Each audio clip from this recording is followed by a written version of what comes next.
Go! Go! It's go time! It's go time, Welcome everybody. back. Wait! Gotta clap again. You don't have to clap, I promise. 2, 3. Ready? Ah, my thumb! Alright, you ready? Yeah. 1. I won't hurt my thumb this time. Okay. 1, 2, 3. Is that the good stuff? I think so. The peak looks good. Sweet. The sound wave looks good. Alright. Welcome back, everybody. 3, 2, 1, go! To the That's You podcast. The Go podcast. It's me, it's you, it's Bree here too. We not wearing no shoes. Yo, fuck shoes. Fuck shoes. Fuck shoes, flip-flops, sandals. Yeah. Crocs. Yeah. Fuck them all. Fuck them up. All those shoes can get it. Would I get in trouble if I said the number that starts with a 2 and ends with a 1 over and over again? Would I get in trouble? I don't understand what the issue is. Like the 21? Like the 21? Babe. 21? Babe. 21? Babe, no. Is that what you're talking about? You want to answer 21? Babe. Oh no! We're canceled. For the first time ever, I swear we're gonna. If we get canceled, we're gonna Futurama that shit. Oh yeah. I don't know why we do get canceled. We're so sweet. I know. What did we even do? It's like an anxiety thing that we keep bringing. Yeah, up, I think we're so. gonna get canceled. Yeah, we have to say it first, and then they'll think that we're uncancelable. Yeah, that's right. Unfuckwittable, baby. Unfuckwittable. All right, you want to tell everybody what we're doing today? Absolutely, but first, we have to do all the things and the stuff. Oh my God, we're getting a little off track because there's no Florida Man today, but there's no Florida Man today because of what we're doing. But before that, babe, big butts. Babe, where can they find us? They can find us on Facebook, YouTube, Spotify, Twitter, TikTok, Linktree, maybe Pornhub Instagram. one day. Oh my gosh, when your kid was trying to say pine trees and he said porn trees. Oh my God. Because they're porny. I said, the porn trees? I was like, oh my God. Like he has like a Boston accent or something. The porn trees. Yeah. I don't know what kind of accent that would be. But I feel like there's one out there. There has to be. Where pine turns into porn. The porny trees. Maybe New Zealand? I don't know. Not my son's accent, but no, not his. Alas. But definitely somebody's. Okay, so. Hi, Brandon. Hi, Landon. Hi, Mom. Hi, Larry. Hi, Larry. Hi, Ross and Allison, potentially. Hi, Ross and Allison, potentially. Oh, Sarah, we have a new listener. Really? Sarah listens now. Sick. She said that she was having like a cleaning day. Mm-hmm. And she was like, I want to listen to a podcast. Guess which one she chose? Oh, my God. The Jenna and Julian podcast. But she said she'll hit ours next. No, I'm just kidding. I sure hope she does. Yeah. One day. Hi, everybody. Hello, everybody. Also, the winner for the last podcast. Oh, shit. Right? Yeah, Desert Island. You want to do a drum roll? I mean, I guess I will. Okay.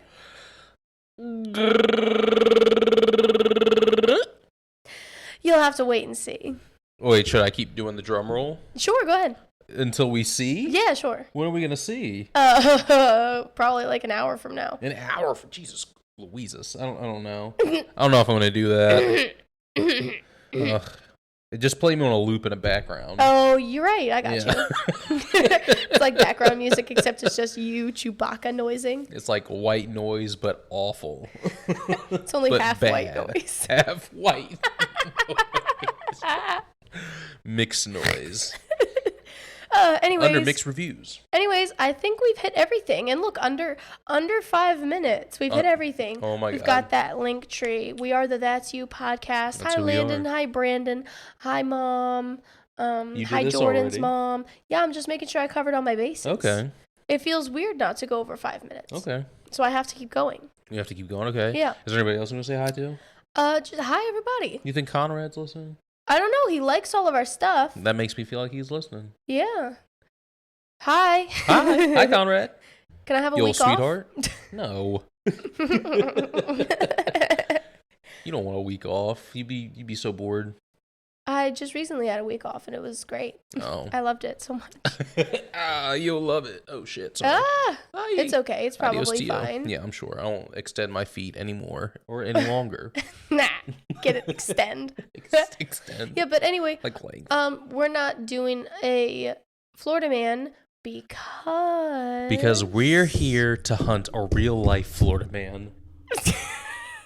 Yeah. We're gonna find. See, the problem is the good accommodating not pushing off that power out to the motor. The motor ain't getting no the dirt bike. They go dirt. They got a little butt box. The butt box bolt. Oh my god! It's a good video. It is a good video. Today we're solving a murder mystery, folks. Oh my god! All right, we're solving a murder, and if that sign didn't give it away, all these classified data cases. They have to be giving it away, okay? The bonus envelope and giving a pow out to the bonus envelope C. It got, and then the bonus envelope B got a lot of turk. It got a lot of turk.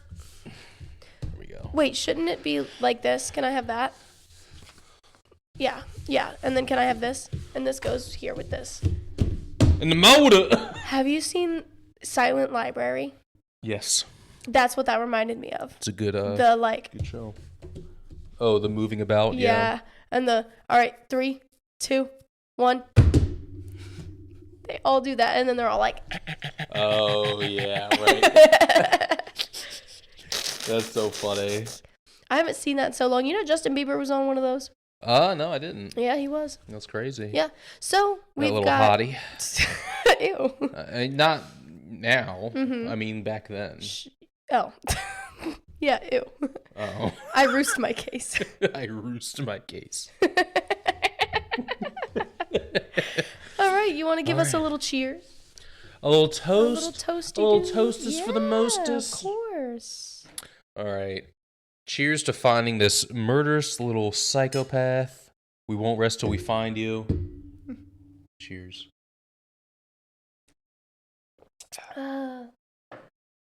I hope you can hear a swallow. All right. Davenport Police. Where do you think Davenport is? Where do you think that is? Davenport? It sounds like Davenport, like Massachusetts is how I feel. I know there's also another Davenport. Can you watch the screen? You've been given one task. I've been given multiple tasks. I gotta be the brains and what the fuck? The looks. What the fuck? And I gotta make sure the computer doesn't fall asleep. What the fuck? I'm the manager, the marketing agent, the video editor, the sound editor. No. See, the producer, the videographer, the designer, the set designer. I am the fucking light guy. I am the manager. I am the agent. I will be collecting 10% off of 20%. I am the manager of chaos. I am the agent of chaos and the manager of expectations. Okay, that is who I am. You better be expecting something. All right. I'm not sure, but I'm pretty sure we have to read this first. Yes. Davenport Police. Yes. Okay, it's got a little police emblem. Where do you think it is? For the people that aren't going to watch the thing, I'm going to describe this in great detail. It's got a little police emblem. Okay, guess what the police emblem has on it? An eagle and a star with a tree. Says the Davenport Police Department. Super policey. You know what's crazy? We finish each other's sandwiches. That's what I was going to say. No, we always choose to do things that involve so much reading. We're bad at it. And we don't typically read outside of the podcast. We're pretty bad at it. Oh, so before we get into this, the premise of this game right now, I'll read this box to you. It's a murder mystery, babe. They got it. We don't need to spoon feed them what's happening. There's 2 missing teenagers, Avery and Zoe. 2? I'm only getting paid for 1. I should be getting 20% of 40%. I'm getting paid for the other one. Oh, okay. Oh my god. But yeah, the murder mystery game that lets you become a detective. That's what we're doing. Hell yeah. But it's just we're trying to find 2 missing teenagers. Right. Not really. Not actual, factual. I feel like we should clarify. Yeah, straight up. As soon as we open this envelope, it says, "Please read this first" in all capitals with 3 exclamation points. And the back says, "I need your help." Yes. So I'm gonna let Bree leave the room because they specifically asked. Can you stop getting those jabs in at me? We're drinking wine. They asked for me. I need your help. Okay. I read it. All right. Okay. Now you get to read that big long shit. Sure, I'll read it all. Please help. This is Jack Paulson. Bad name. I am an officer at Davenport More like Police. Jack Offerson. Nice. Very good. That's that good, clean comedy that I'm looking for. And I'm the comedic relief. That's right. See? I have to be the brains and the looks. All right? Was that what I said? Brains and... I know I said brains. I guess you could have the brains, too. Can't remember what I said. Okay. All right. This is Jack Paulson. It's still a bad name. I'm an officer at the Davenport Police Department, and I desperately need your help. All right, Bree, leave. He is begging for me. Oh, my God. At 4:30 this morning, I responded to a 911 call from a 17-year-old Avery Gardner who was alone with her twin sister, Zoe. An attacker had broken into their house on Ashcroft Lake. Rich bitches. Sounds like a real fucking rich neighborhood. Are we sure we even want to find these bitches? Yeah, right. There's a free lake house up for, grabs right, now. Exactly. By the time I got there, it was too late. The monster had already strangled Avery and left, taking Zoe with him. Oh my God, I hope Zoe's okay. She's probably not. Oh, well, you don't know. Didn't they say a strangler? Or did they say stranger? Had already strangled Avery, so Zoe might still be alive. Wait, there's hope, folks. There's a monster? A metaphorical monster. Oh, okay. The entire P. Diddy is a monster. Okay. Yeah, like on the beat. But he like Scooby-Doo'd them bitches. Yeah. Like he took off. He took one and left the other. Okay. Yeah, he did a BOGO deal. Got it. Yeah. The entire Davenport Police Department, along with nearly every police department across the state, and I have been searching relentlessly for Zoe and the killer, while our chief homicide... I almost said chef. While our chef homicide detective was cooking up something good. Angie Cullen led the investigation. Angie's not just the best detective I've ever met. She's also my fiance. Kind of sounds like a conflict of interest there. Yeah, straight up. We're getting married next spring. Several hours ago, she sent me a text that said, I figured out the accomplice and nothing else. She hasn't replied or answered her phone since. As tough as Angie is, I'm really worried. I stopped by our house and she left her notebook and phone on the counter. So I checked our driveway security camera and watched her sprint to her car and peel out moments after sending that text to me. It's unlike Angie to leave her notebook behind, but it's clear that she has cracked open the case as she was in a rush. She even left some leftovers warming in the oven. Angie is in trouble, but her notebook and these investigation items are all I have, and I can't seem to make any sense out of it. She needs our help. I have to keep looking for her, but I could really use your help. If you can identify the accomplice she went after, please tell me ASAP. Both sincerely and urgently, Jack Paulson. Jack Offerson. Jack offers. Jack Okay. off my Paulson. Okay, and then there was pictures and things inside. Okay. So we have instructions. We have a little QR code we're going to have to scan whenever we think we've identified the accomplice. Right, and I will put that over there. Okay, cool. When you identify the person, I'll keep this in a safe place. Cool bees. So safe. And then we have a picture of the twins, and on the back of it, it says Avery and Zoe, 5 Lakeshore Drive, 7214. Key under front doormat. 79214. Oh, 79214. Sorry. All right. Right, this is what they look like. Those are the murderers. No. No? Murderees. Oh, murdettes. Murdettes. All right, I think we should just continue on inside of this thing. Are they twins? They're super twins. Well, they're not like the Wonder Twins. They're not actual twins? But they're very much twins. They're actually twins. They're actually twins. Okay, did it say that? Yes, it did, baby. When? Identical twin sisters abducted. Whoops. You gotta pay attention, baby. We're not starting off on a very good foot No, we here. aren't, but I swear we've done this before. We have. All right. This is how it started the last time, though. It took us a very long time, and then the ending was just like boom, boom, boom, boom, boom. Right. Once the pieces all came together. Crime, homicide, and abduction. Lead detective Angie Cullen. Time of notice 5:06 a.m. Victims Avery and Zoe Gardner. Case number. Yeah, it doesn't matter. G668-H. All right. Just read the freaking case number. Or you're off the case. You have 24 hours. Oh my God. The mayor's on my ass.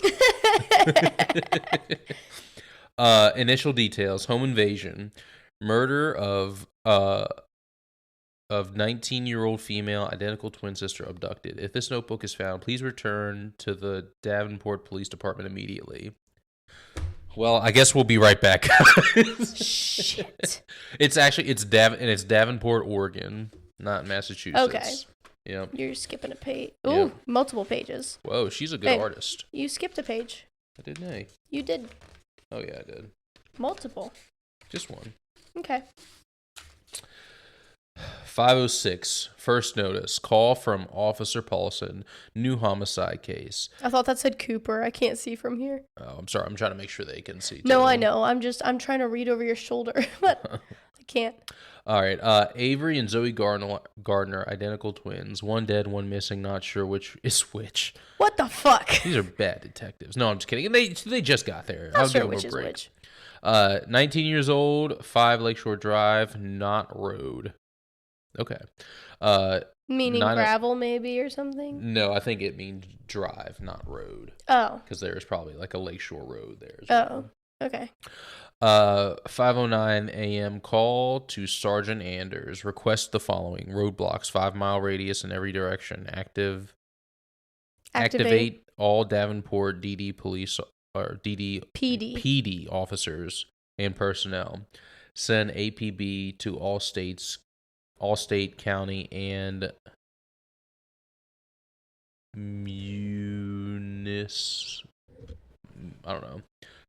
departments. MUNICIPAL departments with description of missing woman. Maybe it's an A? No, I don't think so. Okay. They're all capital. Helicopter in the air if available. Contact parents - homeowner. Confirm CSI team on the way to the scene. Have Chief Valentine from Washington State Police call me ASAP. Heading to the scene. 5:28. Arrived at 5 Lakeshore Drive. 2-story log cabin. Entrances in the front and rear. No visible signs of forced entry or exit. 5:30. First responders interview. Officers Paulson and Martin. Dispatch at 4:25 a.m. Arrived 4:44 a.m. Delayed due to getting the wrong street address. Damn. Oh, probably that's why. We didn't read our first objective, did we? Yeah, we did. We have to find the accomplice. Okay. Is that what it says? Can't see it. Yeah. Yeah. Objective 1, identify the accomplice. Okay, I forgot. I'm going to leave this here because I keep forgetting things.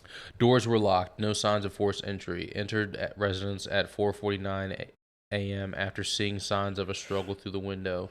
Found one twin dead in the upstairs bedroom. Avery or Zoe, we don't know yet. No sign of the other twin. Officers cleared the rest of the house and called for backup. Called me right after.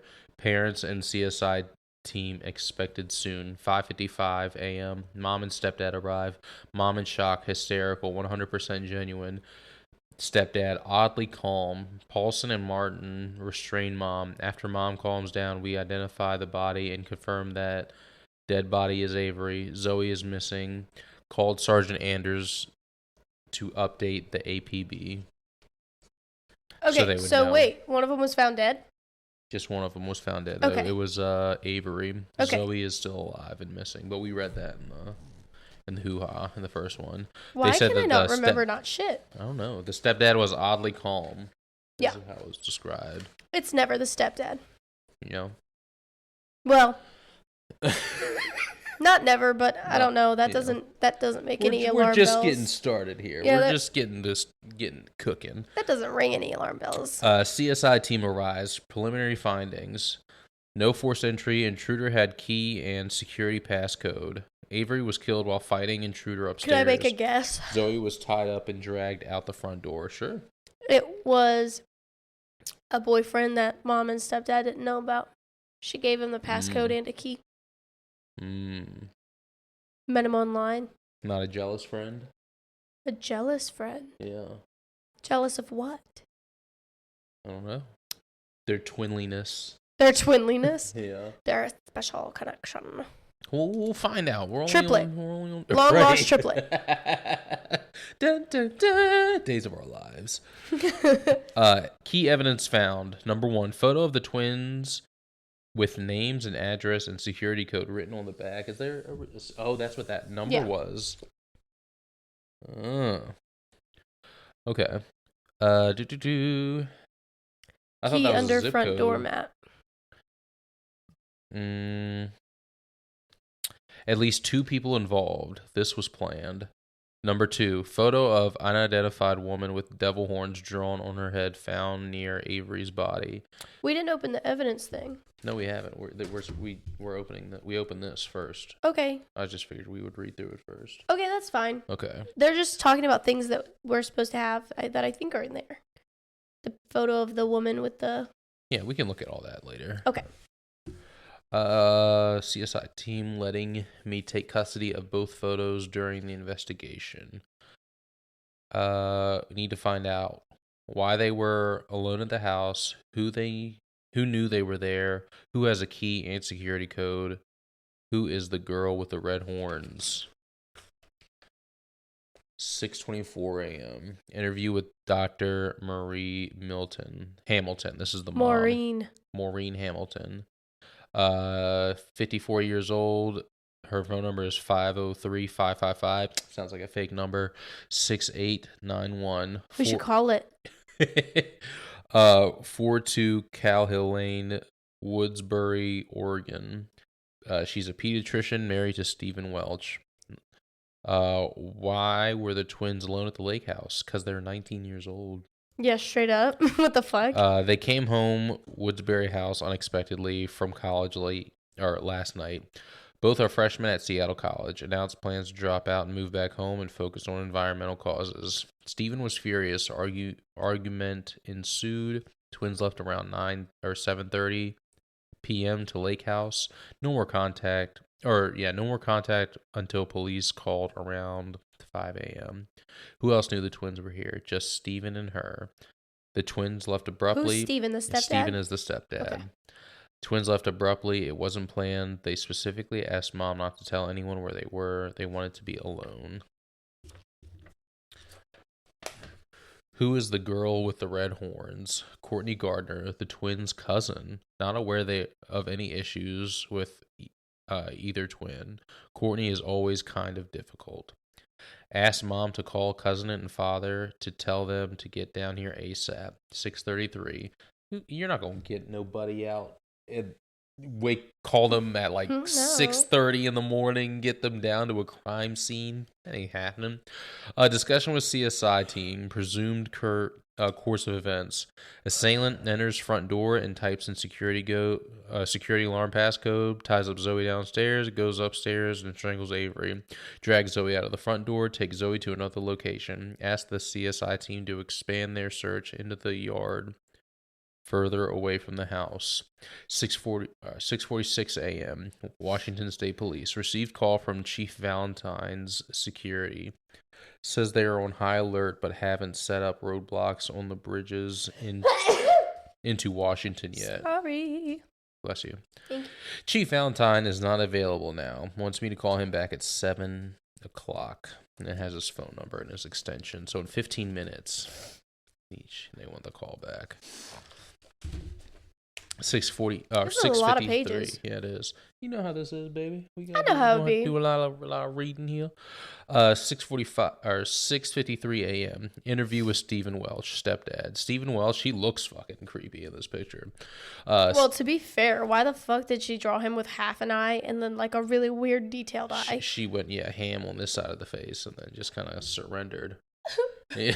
What the fuck is that? We'll have pictures of yeah, I know, but like, what the fuck is that? What the fuck? Stephen Welch, same address as as his wife, accountant, married to Maureen Hamilton, stepfather of the twins. What happened last night? Twins came home unannounced around 7 p.m. and shared plans to quit school. Doesn't think 19-year-olds should live at home. Big argument. Twins left to the lake house, woke up to police at 5 a.m. this morning. Where did you go last night? Went to the drugstore around 8 p.m. to grab his prescription, 30 milligram of some antidepressant, and then sleep apnea. It's he looks the type. The antidepressant is Celia, Celexa, Celexa, and then the Celexa. Yeah, I'm not sure. And then the I hope I just set some people's Alexa off. Hey, Alexa. Intruder alert, Alexa. And then the sleep apnea drug is Zyflamend. Not really sure how to say that. Zyflamid. Came home, went to bed around 10 p.m. Maureen stayed home all night. Did you tell anyone where the twins were? Saw Courtney Gardner, the cousin, at the drugstore and mentioned it. Courtney was acting a bit unusual, was tightly clutching a brown paper bag. Her pearls. Where's Courtney right now? On Hertz Way. She should be here in about an hour. Where's the twins' father? Not answering the phone. He's an alcoholic and a, quote, big loser. 87 Edmonds Road, apartment 2. Sleep apnea. And anxiety. Bitch. Fucking bitch. What are you worried about? What are you so worried about? Just calm down. The world is good. Everyone's out to get you. Yeah. Hey Alexa, everyone in the world's out to get me. Apartment 2 in Dirkland. Told him to have Maureen keep trying to reach him. Who else knew they were here? Weird neighbor lives about 200 yards northeast of the lake house in an old shack. Can't recall his name. Always peering at them with binoculars. Real big. What's wrong with binoculars? 6'4", maybe 250 pounds. You turn and look at me and I just have binoculars. What's wrong with binoculars? Why are you hating on binoculars? Binoculars? Monoculars. It's monocular. He's crazy, but not sure of diagnosis. He just walked over here 15 minutes ago, but Steven sent him back to his house. Has lived here for years, but says he was born in a mental institution. Nice place to have the page flip. Thinks I should interrogate him ASAP. 7:34 a.m. Call to 911 dispatch. Listen to an audio of Avery's 911 call. Not sure what to make of it. Requested a transcript of the call. They'll fax it to the station this morning. 7:54. Evidence found ID cards. CSI team found a patient ID for a Davenport psychiatric hospital in the grass about 200 feet northeast of the house. Suspect. And this name is circled. It says suspect. Lenny Nelson, probably the neighbor. CSI team gave me custody for the investigation. Heading to interview him. 8:04, discussion with Officer Paulson. Knows Lenny Nelson. Says he pretends to be dumb, but is actually very smart and very dangerous. Offered to join me for an interview, but I declined. I don't understand. Oh, Lenny Nelson did. Her fiance. Oh, no. Lenny Nelson is the suspect. The crazy guy, yeah. Offered to join me for an interview, but I declined. Why'd you decline? Never mind. Told him to finish his first responder report and get me the yellow copy. Also asked him to contact the psych hospital and get any details he can about Lenny. Wait, so who asked for an interview? It says knows discussion with Officer Paulson. Paulson, yes, her fiance knows Lenny. Yeah, the Officer Paulson offered to join her for the interview. Oh, okay. Yeah. Interview with Lenny Nelson, neighbor. Lenny Nelson, 34, 7 Lake House Drive, Davenport, Oregon. No phone, no wife, no job. Lives about 200 yards northeast of the twins' house. He ain't got no back seat. Run down, rusted windows, peeling paint. Looks uninhabited. Do you live in this house for the past 10 years? What were you doing last night? Stayed home. Skinned a couple of chipmunks on the front porch. What the fuck? Jesus. Did you see anything unusual? He was doing something unusual. Of course he saw something unusual. Saw 3 cars at the lake house driveway last night. Number 1, the twins' Jeep. Recognized their loud music with the windows down. Not sure of the time, sometime after sundown. Number 2, an unmarked white van driving slowly stopped in the driveway for a bit. Has seen it in the neighborhood before. Has a black passenger side door. Trailing a large piece of equipment. Few hours after sundown. Number 3, a fancy sports car belonged to some high-end real estate guy. High class. Yeah, high class real estate guy. Same guy visited him last week about buying land. Left his business card. Davis Bateman his name is also circled that says suspect. Several hours after sundown. Should we get like a pen and a piece of paper? Oh, we'll probably hear it all again in this evidence thing. Okay. Several hours after sundown. Are you a patient at DPH? Just released from a stay there. Had a problem with some hikers at a social worker. Said he had to go there. Insists he didn't escape. Says he's only diagnosed as bipolar. Thinks the ID fell out of his pocket while he was checking his animal traps for, those chipmunks. Thought he was kindly skinning alive. Yeah, crazy. Do you own a vehicle? Old truck behind the house. Says it won't start. Needs a new battery. Rowboat down by the lake. Says he can't use it. Doesn't have any oars.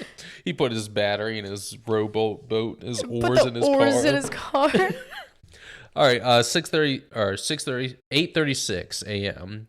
Call to Davis Bateman. Left a message to call me ASAP. Davis Bateman was the real estate feller. Mm-hmm. 8:54 a.m. Discussion with Officer Paulson. Psych hospital said Lenny Nelson was released against medical advice. No more details without a subpoena. Asked Officer Paulson to find the twins' dad, Frank Gardner, and bring him to the station. 8:59, call to station. No promising leads yet from APB. Asked around about white van with black passenger door. Requested a background check on Lenny Nelson. 9:26 a.m. Interview with Courtney Gardner, the cousin. This is the girl with the devil horns. Okay. 541 Thompson Avenue, apartment 417. She's 20. Dirkland, Oregon 97241. It has her phone number here too. It ends in 3236. Single. Works at Tattoos by Veronica, but her name is Courtney. That's kind of weird. The twins' cousin, her dad and their dads are brothers. Okay. Where were you last night? Left work early, feeling sick. Went to the drugstore for Pepto and saw Stephen Welch, the twins' stepdad, around 8:15 p.m. He told her the twins quit school, got in a fight with their mom, and then left the lake house. So that's weird that the fight was between them and the stepdad, but the stepdad said that they got into a fight with their mom. Yeah. Yeah. Where did you go after the drugstore? Called Avery at 8:30 p.m. to see if she could join them, but they wanted to be alone. Asked her not to tell anybody they were there. Spent the night at Talia Carpenter's apartment. Coworker at Tattoo Parlor, and then it has her phone number. It ends in 7765. Did you know? The Muffin Man. Did you tell anyone where they were? Got a call around 9 p.m. from their uncle. From her uncle Frank, the twins' dad, looking for the twins. She said he was trying to reach them, but they were blowing him off too. She told him that they were at the lake house. Did you know the security code? Think so. Unless they changed it. Was up there a few weeks ago to pick up some clothes, sheets, towels, and stuff. Uses the key under the mat. Hasn't told anyone else. Why did we find a picture with devil horns drawn on your head? Says she doesn't know. Twins must have been mad at her for something. Seems like she was hiding something. 9:44, call to Talia Carter. Left message to call me back ASAP. Needs to confirm Courtney's alibi. Heading to the station for the news conference at 11. Holy shit. Oh my god, yeah. There's so many pages. There are so many pages. Ugh. We got this, folks. Let's boot and rally. Boot and rally. Had a little tootski of the wine here. Cheers, mates. Tink. Tink.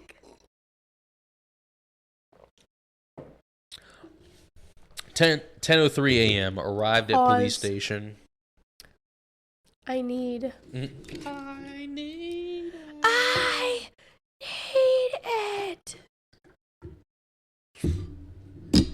Oh, Tink.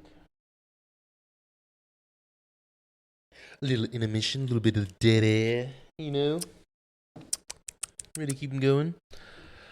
10:03 a.m. Arrived at police station. Picked up 911 transcript. Printed out all maps, roads, and satellite views. No leads on white van with black door. Requested background check on Bateman. Frank Gardner still missing. 11 a.m. news conference. Gave photo of Zoe for media distribution. Provided description of suspect and incident. Asked for help and provided tip line phone number. 11:48 call to Bateman Properties. Assistant says he's out of the office. No help. 11:54 a.m. Coroner's office. No new or helpful information. Signed and picked up the autopsy report. 1:20 p.m. Discussion with Officer Paulson. Frank Gardner was passed out, really hungover, absolutely lost it when they broke the news. Gave me his first responder report. Yellow. I don't know what that means. Asked him to go find Davis Bateman. That's sad. Weren't they talking about what's sad? That they told the dad and he lost it. He's hungover and he cried. Weren't they talking about in the very first pages, something about a yellow report? A yellow report? Yeah. She needed the yellow paper.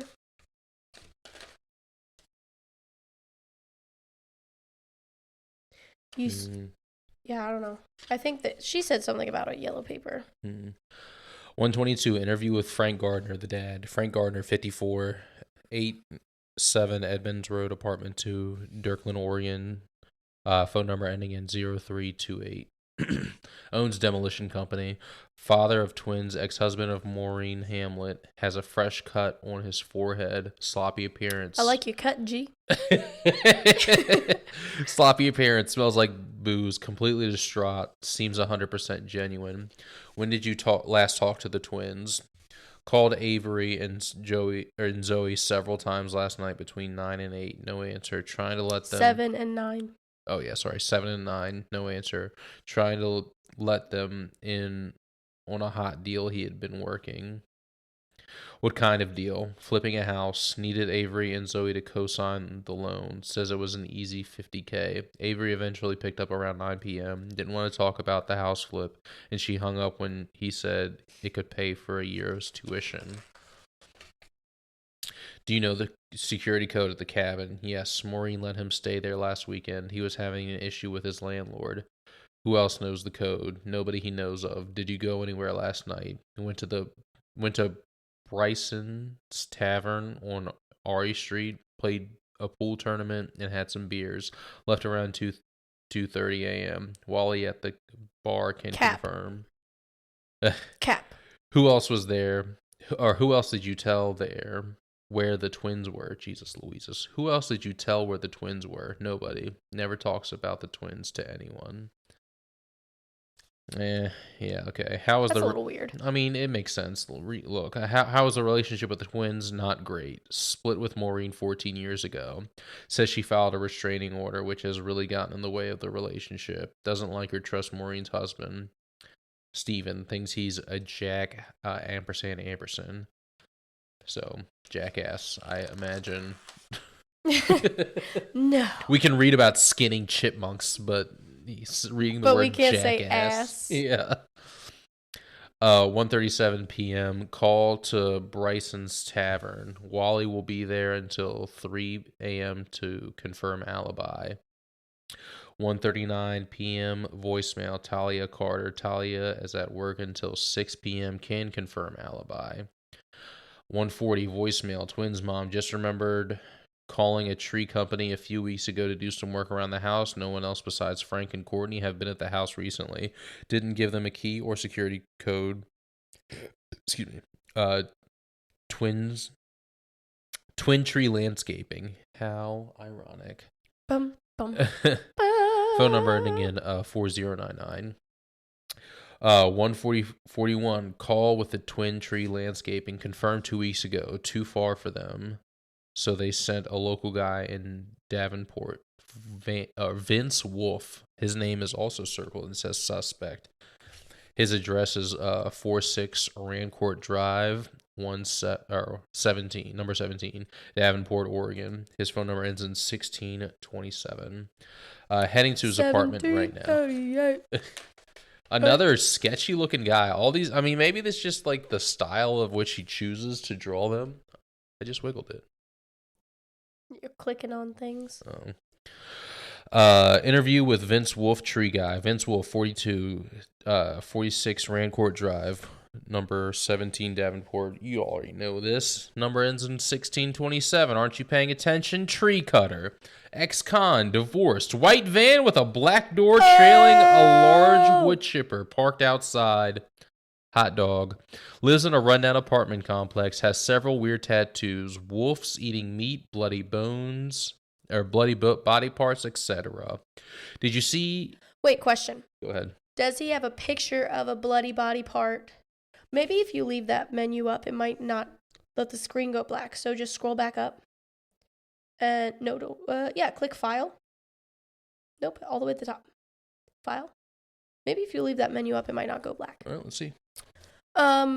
Question. Answer. Does he have a tattoo of like a leg tattooed on his arm and the leg is bloody?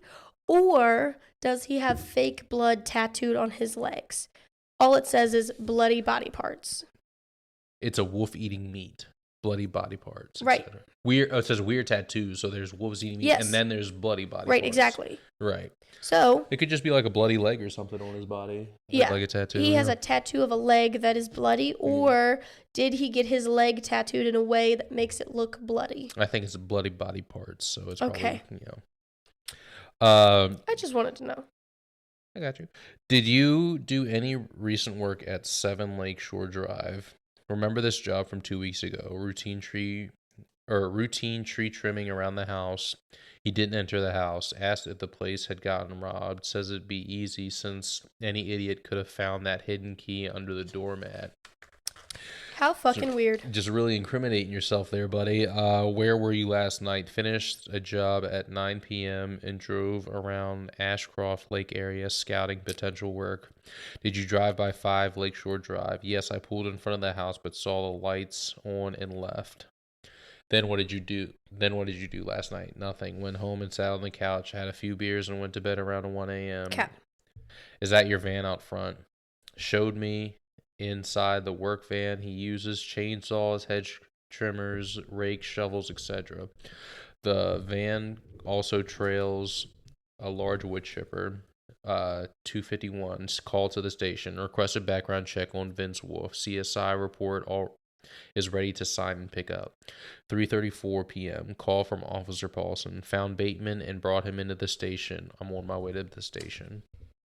Oh my God. We're like 3/4 of the way done with the podcast, and then we haven't even finished the first. We can make this a longer one. Yeah, we'll do a 2-part. Yeah, two-part, but we can also make them long episodes. Yeah, we can do that too. Interview with Davis Bateman, real estate developer. Davis Bateman, 37, 29 Sparrow Lane, Woodbury, Oregon. Phone number ends in 1322. Real estate developer, single, lives alone. His vehicle was seen last night at the lake house. Were you near Ashcroft Lake last night? Yes. He wants to buy property there for a condo development. Has something big in mind right on the waters. Does that something big involve murder? Murder? wants to put Everett Lehman to shame. I don't know who that is, but I'm sure we'll find out. I'm sure it'll be the next page. Was Lakeshore Drive last night scoping plots, headed home around midnight. Says it's important to get the night view as well as the day. Did you see anything unusual last night? Nothing unusual that time, but there was a big crazy guy hiding in the woods on Lakeshore Drive. Oh, nothing crazy though. Lenny Nelson ? Says big crazy guy. Yeah, confirmed meeting him earlier. Said Lenny was erratic, weird, and smelled like trash. Left him a card though. He was working on a truck when he met him. CSI team update. 5:15 p.m. Talked to Humberto. What is it? Humberto. Amazing name. Yeah, it is a good name. Humberto. At the station. Blood and hair strands on the downstairs floor matches Zoe's DNA. Confirms she was dragged out of the front door. Blood found near the body belongs only to Avery. No surprise. No evidence of any other person in the house. Analysis confirmed 100% that the killer entered the security system passcode. Picked up Humberto's CSI report. Picked up CSI photos. Heading to tattoos by Veronica to confirm cousins' whereabouts last night. Yeah. Talked to Humberto at the station. Blood and hair strands on the downstairs floor match Zoe's DNA. Yeah, that's the one that got away. The one that got away. I would like to have a new theory. Okay. Zoe killed Avery and then ran off. I was thinking about that, but I'm not ready to commit to that bitch just yet. Well, here, let me throw you a loop. Go ahead. Avery wanted to quit school. Zoe did not want to quit school. But it said they wanted to quit school. It didn't specify that one of them did. Right, exactly. I'm telling you. Avery had convinced Zoe to tell everybody that she wanted to quit school too. We could quit school together. It'll be a great time. And then they told their mom. Zoe saw how upset everybody was. She got cold feet, didn't want to do it, and only way that she saw to get out of this was murder. I don't know if I'm ready to commit to that quite yet. Okay. I like it. I don't hate it. It's good. It's not solid yet, though. 5:57 p.m. Interview with Talia Carter, cousin's co-worker. Talia Carter, 24, 24 Charlotte Street, number 305. Phone number ending in 7765. Tattoo artist, friend and co-worker of Courtney Gardner. Was Courtney with you last night? Yes, Courtney arrived between 8:30 and 9 p.m. Was she acting funny at all? Right after arriving, she took a call in the bathroom and she seemed kind of quiet. Got another call around 10 p.m. and went outside to speak to a man in the parking lot. Couldn't see the vehicle he was in. Was looking from the balcony and there was a tree in the way. Courtney said she should have called that tree cutter guy. Courtney said it was a food delivery driver who got her order wrong, so she canceled it. She slept at your place. Courtney fell asleep on the couch around 1 a.m. and Talia went to bed soon after. Heard her take a phone call around 7 a.m. and rushed out the door. That was the come down to the station call. Courtney could not have left and came back because Talia had to buzz her in. Did you ever meet Avery and Zoe? Met once. They came for matching tattoos. She did the tattoo. Picture of both their tattoos on the website if needed for identification. Tattoosbyveronica.com. Check this out later. Call from Officer Paulson. Sergeant Anders wants to turn the investigation over to the FBI or state police. Told him to buy me some time. Left me lasagna in the fridge. Nice. $3.50 for 30 minutes. Heading to Bryson's Tavern to interview the bartender and confirm their father's alibi. We're almost there. Huh? We're almost there. I know. Interview with Wally Bryson Jr., the bartender. Wally Bryson, 40 years old, 177 Airy Street. Bryson's Tavern. Phone number ending in 3927. Owner of Bryson's Tavern. What time was Frank at the bar? Not sure when he arrived. Recall seeing him the first round of the pool tournament around 10:30 p.m. He was there until last call, 2:30 to 3 a.m. Got really drunk, seemed depressed. Why was he so depressed? Said he lost out on some big real estate deal, acting normal until his business partner came by to give him the bad news, and then he seemed really down and started doing shots.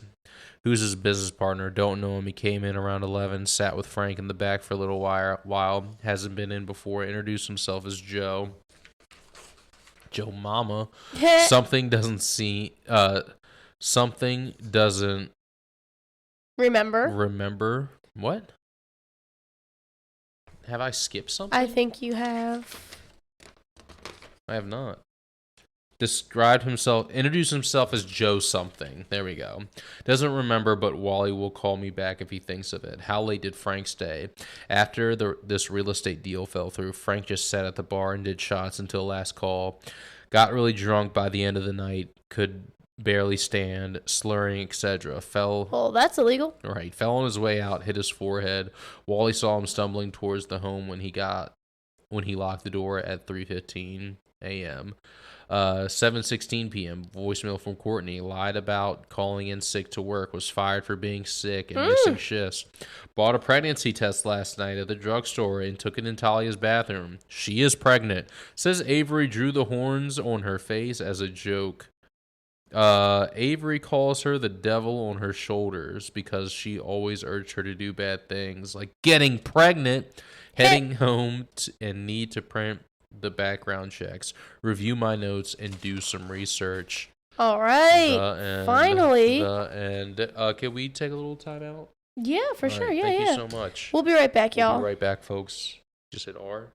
Hit this whole ass book. So we've got evidence, property of Davenport Police, case number G-668-H. You're going to want to remember that. It's going to come up later. It's going to come up later. He's shaking his head.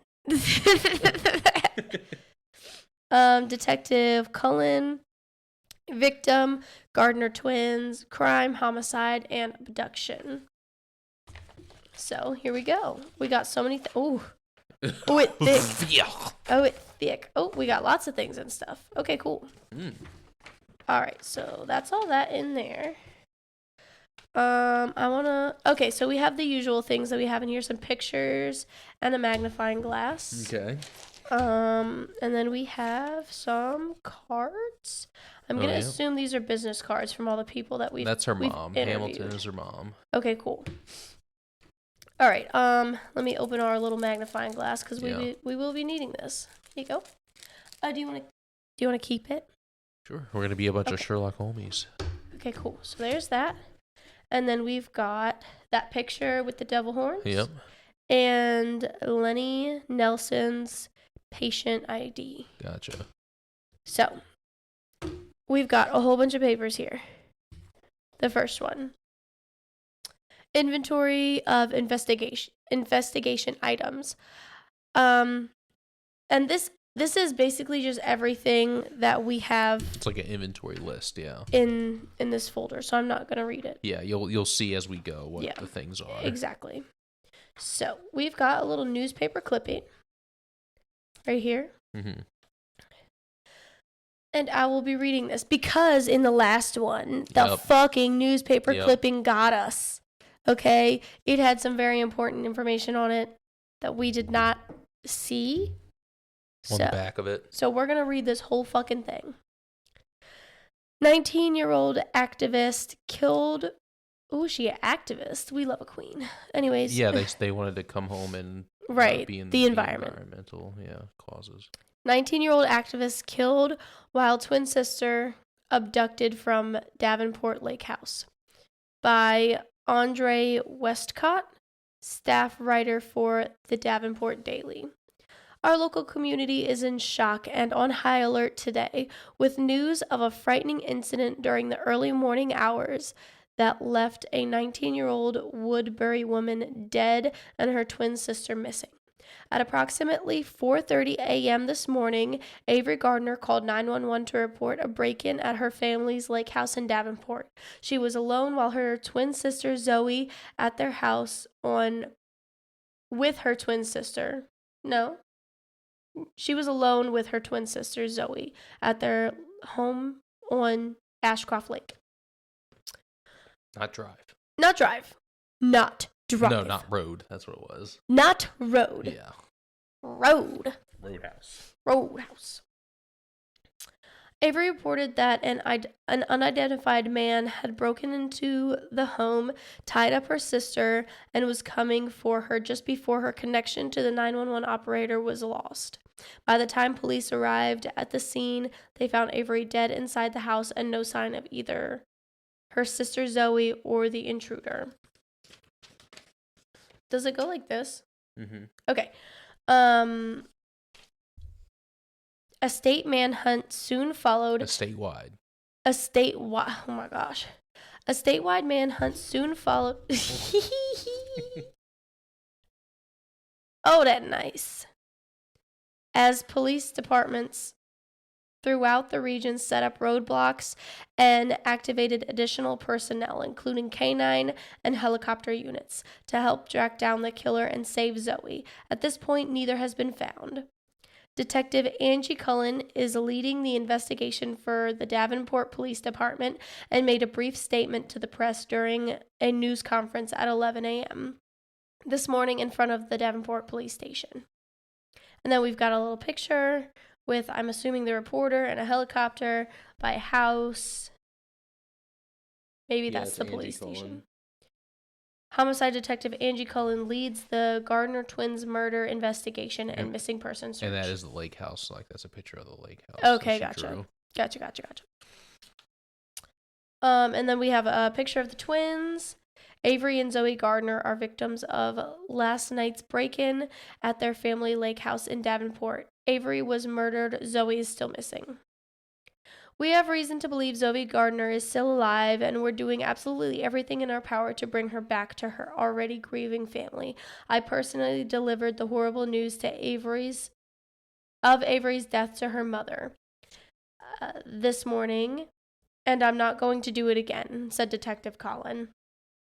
The Gardner twins were born and raised here in Portland, where they graduated from Woodbury High School last year.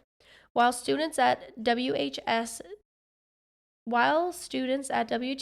they gained popularity for calling attention to illegal logging practices that were taking place in the Davenport Preserve. Always together, the twins lived in Woodbury with their mother, local pediatrician Maureen Hamilton, and their stepfather, Stephen Welsh. Zoe and Avery were both freshmen in the environmental studies program at Seattle College. Detective Cullen is maintaining a positive outlook on the search for Zoe and added, "We have several promising leads on this case. We're going to find Zoe and we're going to hunt down the people responsible for what happened here today. We will bring Zoe home alive. We'll solve this case together." If you have any information on this time-sensitive case, please call the Davenport Police tip line at 503-555-0681.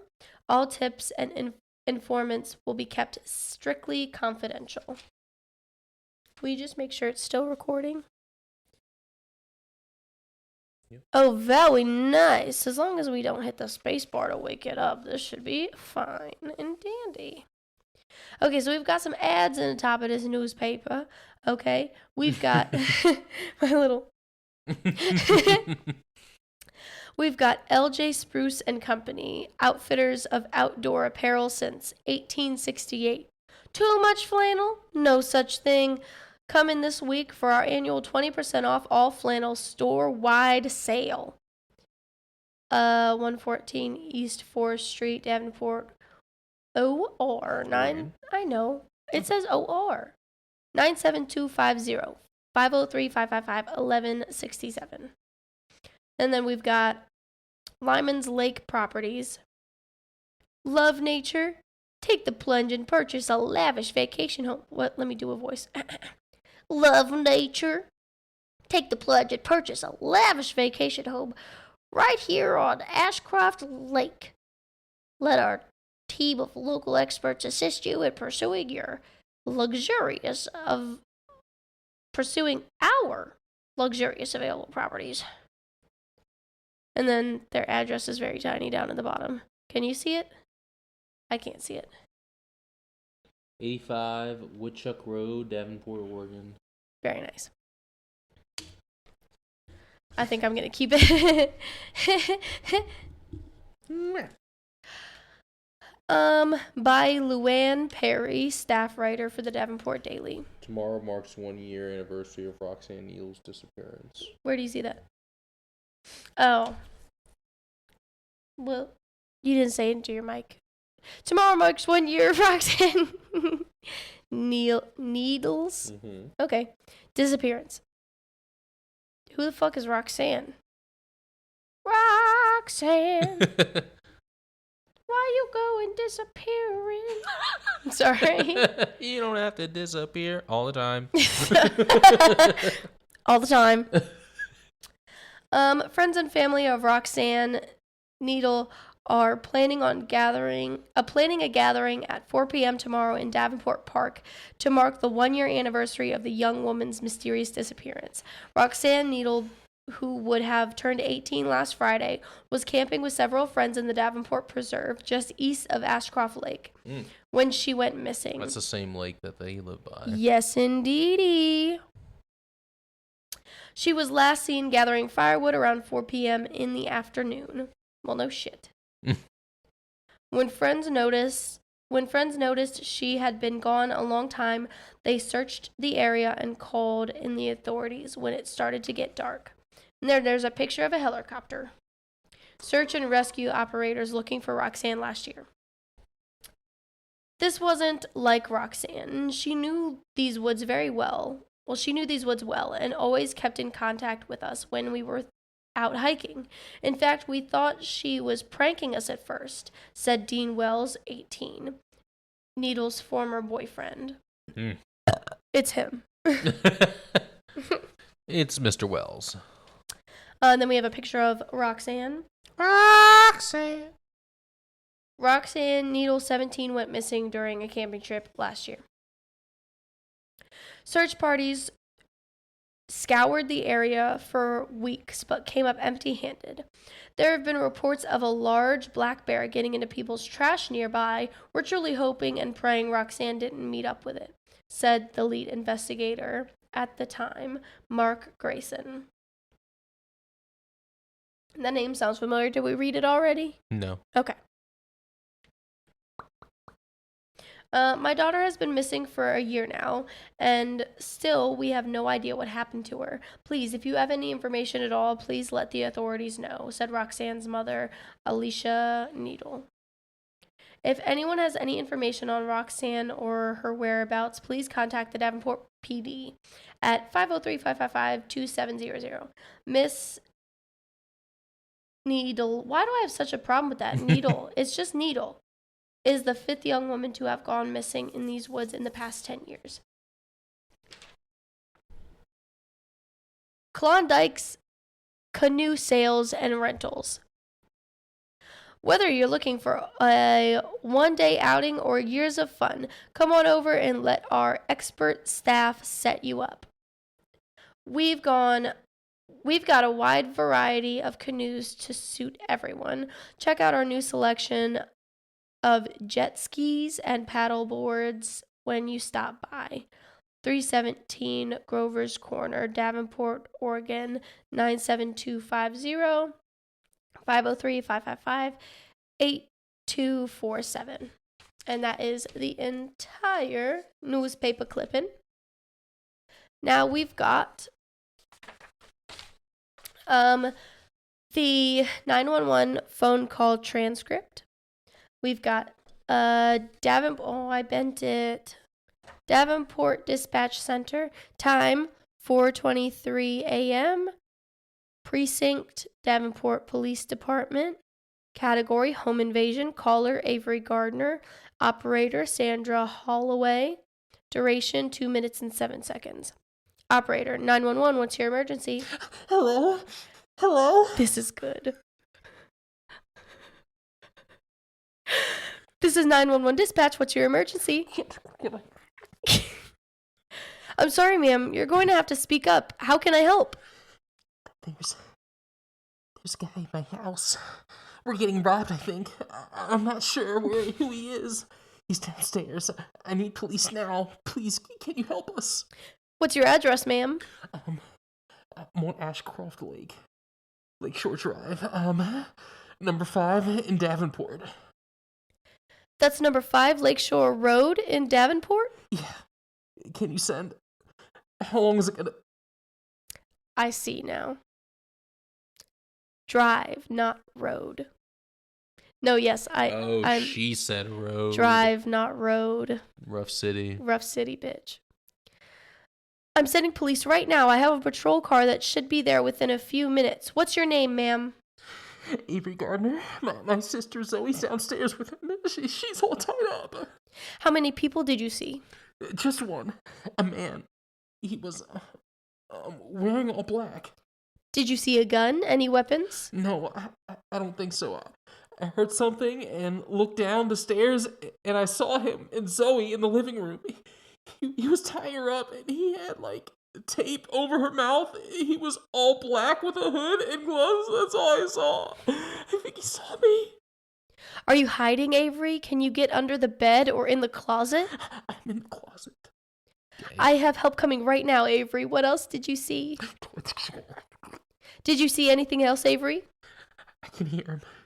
He's coming up the stairs. Help is on the way, Avery. There's a... 9 seconds of silence, followed by the sound of a door opening, a woman scream, and some muffled noises. Oh my God. Avery, are you okay? Avery, are you there? Boop, boop, boop, boop. Your call has been disconnected. At 4:25 a.m. And scene. We're good at this.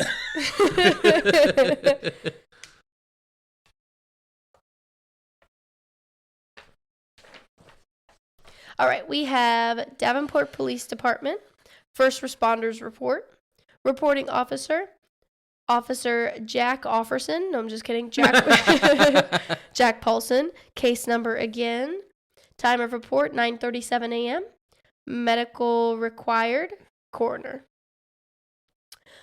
Location of incidents, 5 Lakeshore Drive, Davenport, Oregon, 97250. Dispatched to Lakeshore Road. In all caps. Details of event.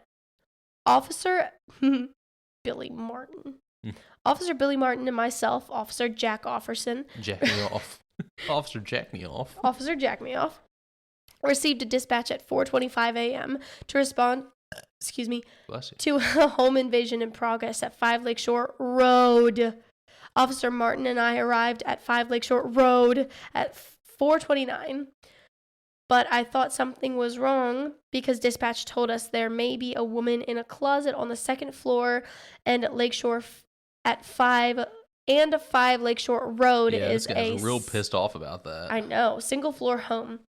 I radioed dispatch, and after waiting a full 4 or 5 minutes, they confirmed the break-in was actually underway at 5 Lakeshore Drive, at least 10 minutes away from where we were. We finally arrived at the scene at 5 Lakeshore Drive at 4:44 a.m.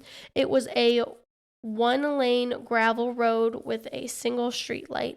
Neither of us recall any other vehicles on the road at the time. We saw nothing unusual on the property, no signs of forced entry into the home. Officer Martin stayed out front while I looped around the home and checked the back door. Nothing unusual in the periphery or rear of the house. I gave a hard knock on the front door and announced ourselves. No one answered, and we couldn't hear any sounds from inside the home. I peered into the front window and saw an overturned potted plant laying on the floor. I immediately radioed Sergeant Anders at 4:49 a.m. and received clearance to enter. I announced my intent to kick open the door and then proceeded to do it. We entered carefully with our guns and flashlights drawn. We did not hear any noises or movement, but I nearly fell after slipping into a small pool of blood about 3 feet inside the front door. It was clear the situation was not good. Well, no shit. Following standard protocol, we cleared the first floor, then ascended the stairs to the second, where dispatch warned us a woman may be hiding in the closet. In the master bedroom upstairs, we found a female lying face up on the floor. Officer Martin checked vitals and confirmed the victim was deceased. Her neck was scratched, red, and looked to have been strangled by extreme force. A shattered cell phone was next to her left hand. After clearance of the second floor, we requested backup, medical, and the CSI team. I phoned homicide detective Angie Cullen directly to notify her. The owner of the house and mother of the twins, Maureen Hamilton, arrived at 5:55 a.m. in a black four-door SUV with husband/stepfather. Her husband and the two of us were needed to restrain her from going inside the house. She settled down after 7 or 8 minutes. Homicide detective Angie Cullen informed the mother and her husband of our findings and took her to identify the body. The scene was turned over to Humberto and the CSI team, intact. You want me to read the next one? You read that whole book, baby. It don't matter. Do you want to read? No. If you think you're gonna, retain it better, reading it. It doesn't matter to me. Okay. You can go ahead. That one's a long one. I gave you the long one. That's all right. Can you check just one more time? Can you just wiggle that mouse for me? I'm so sorry. It makes me so anxious. Wiggly. I gotta click it. Uh-oh. I have to put my fingerprint in. Is my fingerprint? No, stop. Oh, yeah. There you go. Oh, hey. It did keep going. That made me anxious. I forgot to put your fingerprint in there.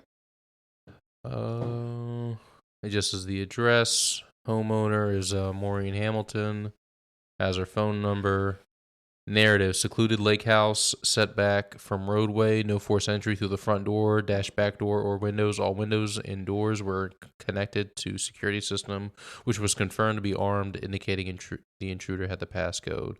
3 sets of recently created tire tracks were identified in the driveway, although nothing was clean enough to get any tread patterns from or identify.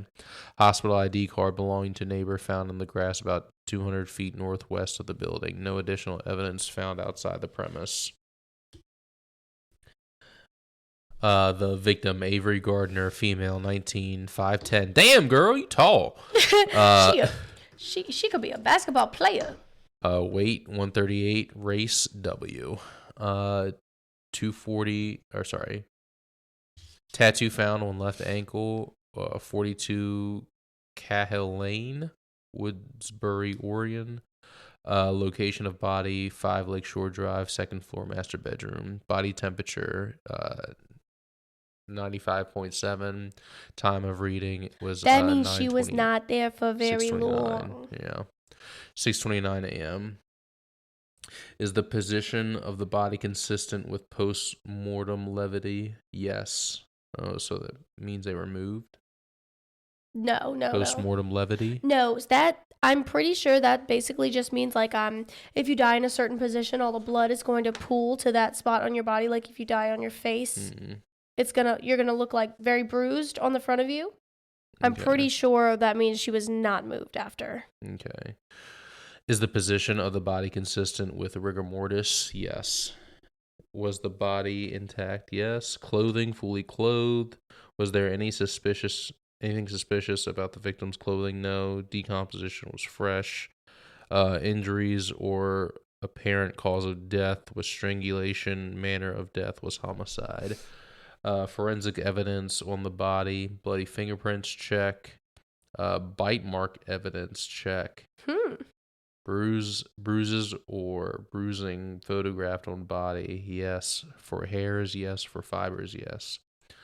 That was all the forensic evidence on the body. Description of body: 19-year-old woman, approximately 5'10", 135 pounds, found upstairs. Yeah, found upstairs in the master bedroom, lying on her back. Apparent victim of strangulation. Neck is bruised with scratch marks. A phone was found near her left hand with a smashed screen. It appears the phone was used as a weapon against her assailant. Deep cut on left hand appears to be caused from the glass on the phone screen that shattered. Okay, and then you guys will have the sketches of all the scene, the victim's neck, and the victim's hand as well. The weather, there was an overcast and the temperature was 62 degrees, no odor, scene contamination. Was a walkthrough conducted before this investigation began? Yes. Was the crime scene perimeter established? Yes. Is there any evidence of contamination in the crime scene? Yes. First responding officers stepped in a pool of blood by the front door. Forensic investigation. No non-family fingerprints were found on the body, doorknobs, stairs, railing, security pad, or elsewhere. Killer was reported as wearing gloves, and our investigation confirms. Only shoe prints were found. Inside or outside were those of the first responding officers who stepped in a puddle of blood breaching the front door. Fibers-hairs, four brown hair strands on the threshold of the front door. Samples collected and sent to the lab for analysis. Blood splatter. No relative findings. Some blood was found near the front door that appears to belong to the kidnapped victim, but splatter marks are inconclusive. Additional notes. Very clean crime scene. Suspect appears to have been very careful not to leave any trace behind. Awaiting lab results from hair and body analysis. Fingerprints found throughout the crime scene belonging to several family members. However, all indications point to killer wearing gloves and leaving behind no evidence of their identity. Blood puddle found in the master bedroom from victim's cut on hand from smashed smartphone. Strands of hair found in front door threshold presumed to belong to abductee. No contamination of crime scene indicated other than previously mentioned. Photo log. Number one was we'll have pictures of all this stuff. They're probably all in here. Yeah, number one, external view of the lake house. Number two, victim's body on the second floor, master bedroom. Number three, victim's neck showing signs of strangulation. Number four, victim's left hand cut from broken cell phone. Number five, victim's left ankle identified feature tattoo. Number six, victim's phone, broken glass was used as a weapon. Number seven, security keypad alarm was active on all entry points. Number eight, front door found signs of a struggle. Number nine, strands of hair found on front door threshold. Hospital. Number 10, hospital ID card found in the grass outside. And then all the evidence just says where all the stuff was found. You guys already heard that. Additional analysis needed. Will be running lab tests on both blood samples found at the crime scene as well as the hair samples. Have asked victim's mother to provide hairbrushes used by abducted sister Zoe. And it's all signed by, the necessary parties. Okay. Oh, this one thick. Chewies. Oh, that's because I picked up more than one. All right. The next one, Davenport Police Department coroner autopsy report. Victim's name, Avery Gardner. Eye color, blue. Social security number. What is it? 000262648. Sounds like bullshit to me. Female, age 19, Caucasian, weight 138, height 5'10", toxicology, alcohol, no, drugs, no, x-rays, yes, blood, yes, urine, no, scars, appendix removal, tattoos, yin-yang tattoo on the left ankle, yin-yang, description of corpse, victim was found lying on back with finger marks on the neck, indicating strangulation. Face flushed with severely bloodshot eyes and a small amount of blood coming from nose. External injuries. Neck bruised in several places on the front and back. Lacerations on palm of left hand, approximately 3 inches wide, 0.25 inches deep. Internal injuries, damage to carotid Carotid artery. Yes, thank you. In the neck, damage to trachea, Asphyxiation. asphyxiation, resulting in brain death. Manner of death: signs of strangulation signs of struggle in room, strangled from the front until asphyxiation took place. Cause of death: asphyxia. You just make the word harder and harder, don't you? Where is it? Right there. By manual strangulation. Conclusion: the victim appears to have sustained why asphyxiation through strangulation by hands, causing brain death within a few moments. Postpartum. Did you hear what I just fucking said? Postmortem, dumb bitch. God, yeah. Postpartum. I know what you meant. I think everybody knew what I meant, but still. Post-mortem scan picked up no brain activity. A deep abrasion was found on the palm of the left hand. Appears to be the result of broken glass from the victim's phone. I conclude the victim used the phone as a weapon against the assailant, and the glass from the broken screen caused that injury. Signed by yours truly, the coroner. Oh. This is empty. Mm-hmm. All right, we're almost through the first set of evidence. Yeah, these are just maps. Yep. We will post these on the, on the video for a little bit. This is really one of those podcasts where you're almost gonna have to watch the video, folks. I mean, unless you just want to listen. Yeah, unless you're fine with just Unless listening. you're fine, we're just gonna read it to you. You can just imagine the things and the stuff. Yeah, if I you're do that down with murder to mystery. let podcasts. us try to solve this Podcasts. crime. Podcasts. If you're fine with letting us just try to solve the crime, I don't think we need that's all gravy. Yep, this is just a cry for help. Here are the pictures. Also, these are fake injuries, by the way. Like, they're gonna show you a fake person. Yeah, that's fake dead. Right, it's fake dead, I swear. Yeah. Just good makeup. That's the house. Fake dead individual. Fake dead individual. That is not Zoe. The other one. What's the other one? Avery. Avery. Fake neck bruises. Yep. Fake. Oh, this one looks very AI. This one looks bad.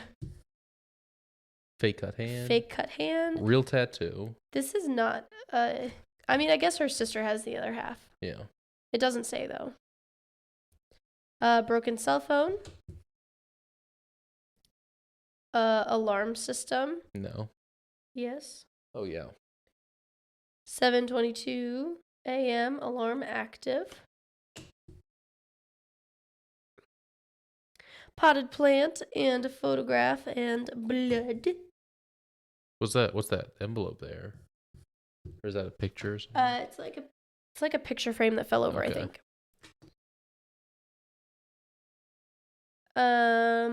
Strands of hair stuck in looks to be like a door frame. Yeah, the door frame. And Lenny Nelson's ID picture. Yeah. In the Grace. I want it to fit right there. I want it so badly to fit right there. Here, I'll put it here. Hold on. Okay, yeah. Yeah, that's good. Yes. Yeah, cool. Okay. All right. Now we have the last little thingies that go on in here. I'll let you do the honors for this one. We could just trade back and forth through these. Okay. Okay.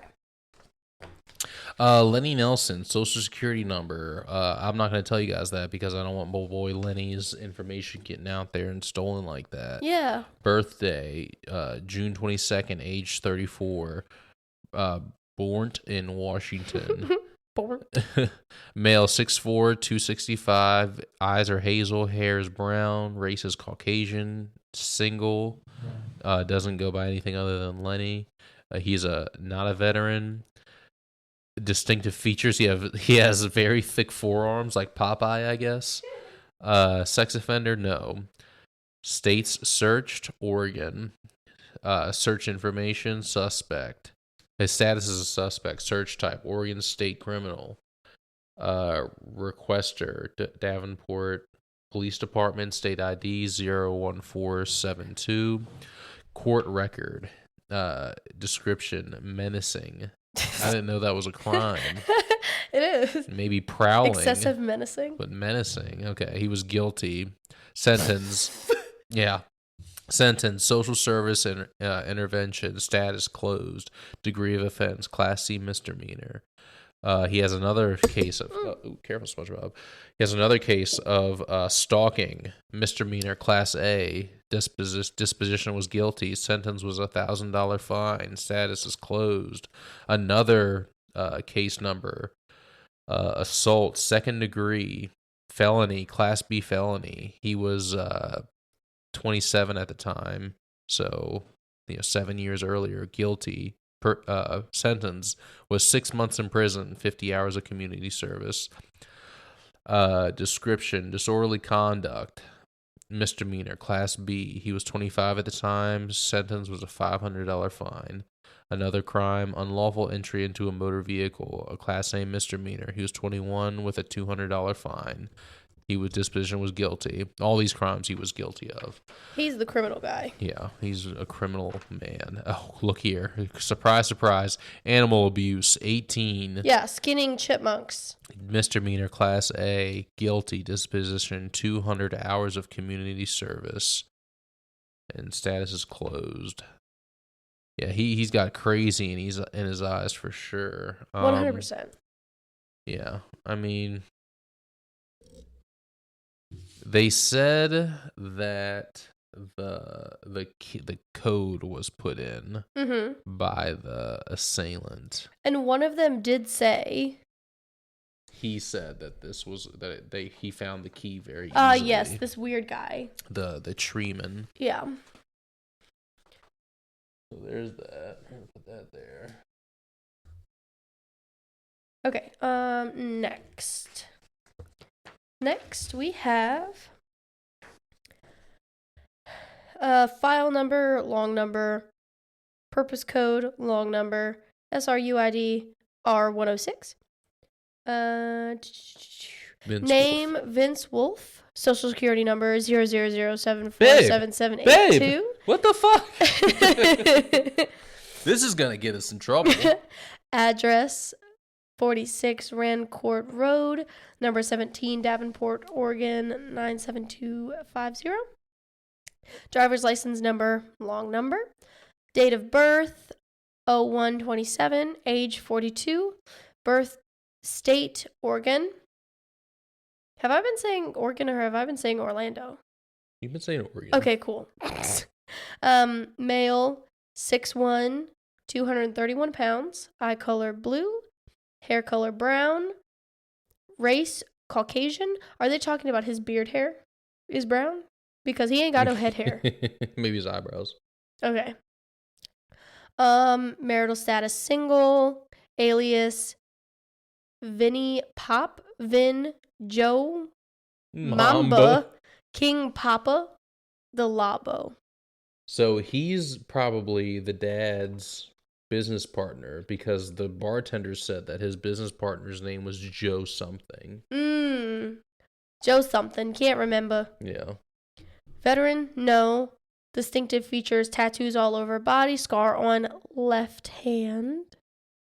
That plays in there somewhere. Just can't figure out how. Okay. Sex offender? No. State searched, Oregon. Search information. Status suspect. Search type, Oregon State criminal. Requester, Davenport Police Department. State ID. Numbers. Court record. Case number. Long number. Description. Unlawful transport or coniferous trees. Code 164.825. Degree or offense, misdemeanor class B. Case number, long number, description, robbery, first degree. Code number. Degree or offense, felony class A. Case number, long number, description, assaulting a public safety officer. What? Oh, I haven't been reading the other side.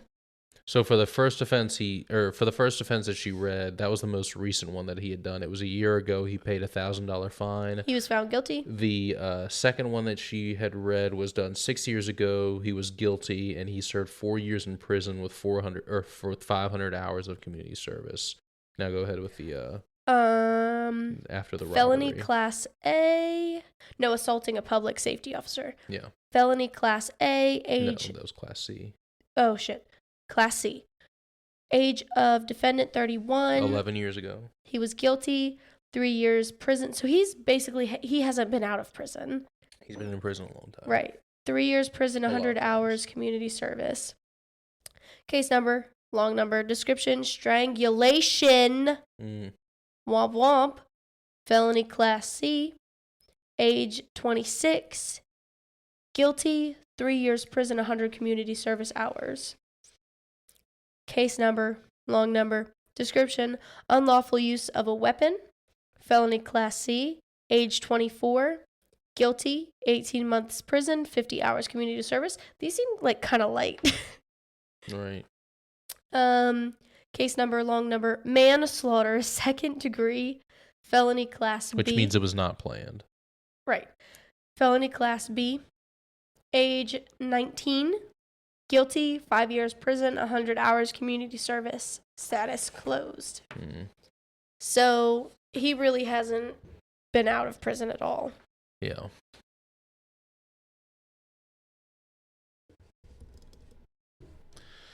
All right, we'll read this last one. This is going to be David Bateman. This is the real estate guy. Excuse me. David Bateman, 29 Sparrow Lane, Woodbury, Oregon. Birthday March 22nd, age 37. Birth state Oregon.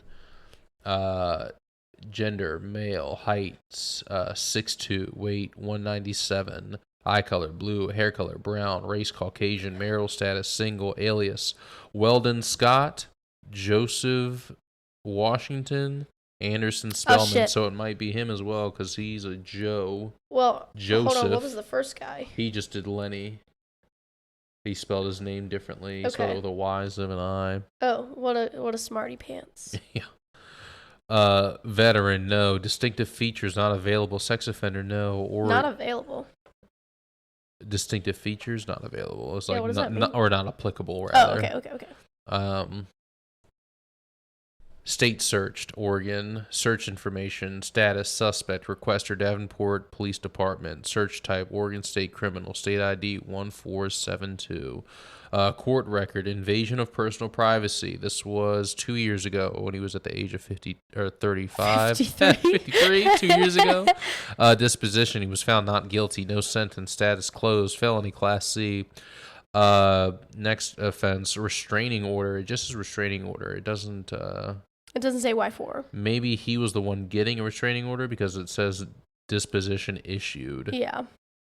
Sentence not applicable, age 35 or 34 rather. So it was 3 years ago. And then 8 years ago, when he was 29, he was accused of assault in the first degree, a Class A felony, but the disposition was not guilty. No sentence. Status closed. Private indecency. I didn't know that was a crime. I think I'm going to go to jail soon. Misdemeanor, Class A. He was. You are now. He was right. He was 27. Disposition not guilty. Private indecency. I wonder what that means. Maybe he exposed himself to somebody in the privacy of somewhere. Yep, maybe that. And then another one, restraining order, disposition issued, status expired. So he has one restraining order that's open, and then one that is expired. No, because this one's older. Oh, okay. He was 26 at the time of this expired one, and he was 34 at the one that's open. Okay. So a misdemeanor Class A. It just says restraining order. Okay, anyway. Ooh, last one. It's a doozy. Luring a minor.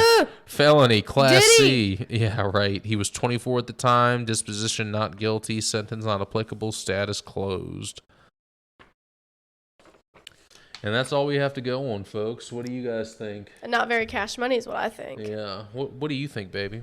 I think that this guy's not very likely. I feel like the trucker is the most likely. Which one is that? This one? The middle guy. Yeah. Yeah. Yeah, I agree. Because he was like... The only thing is they found hair trapped in the door frame. It was Zoe's hair, though. Did they say? They confirmed it was the girl's hair. They confirmed it was the girl's hair. Yeah. Okay. I think he's the least likely. Well, I don't know. Maybe Lenny's the least likely. That was him, right?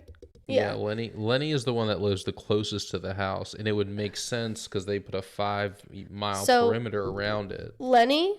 What's this guy's name? I can't remember. Vince. And then Wolf. This guy is... Well, look here. Vince Wolf's apartment is right there, too. Right, exactly. And then this guy... What the fuck's his name? Bateman, something Bateman. Davis. Dave Bateman. Where's his name at? His apartment is... His house is right here. Okay. This is where the lake house is. Okay, so my first assumption I'm going to stick with. Bateman is not very likely. Okay. Because what would he be doing all the way over here? Well, he wants that lake house. Okay. And I think he was trying to work with the dad to get the girls to sell it. Okay. But I'm not sure like what their rights were to that lake house. And then Wolf is the tree cutting guy. Yes. Bateman is the real estate. Yes. And then Lenny is just psychotic. Yeah. Show enough. And then what do we say about this picture? She thought it was just funny because she's the devil on her shoulder. He calls her the devil on her shoulder, right? Okay. Here are my two guesses. Okay. Fuck. Wolf. Mm-hmm. Cousin. Right. Go on. The cousin seems mighty suspicious. Okay. She lied to the detective about why she went to the convenience store and then where she was pregnant. I mean, yes, that's fair. But I don't know, it's just mighty suspicious. Yeah. Wolf. I mean, come on.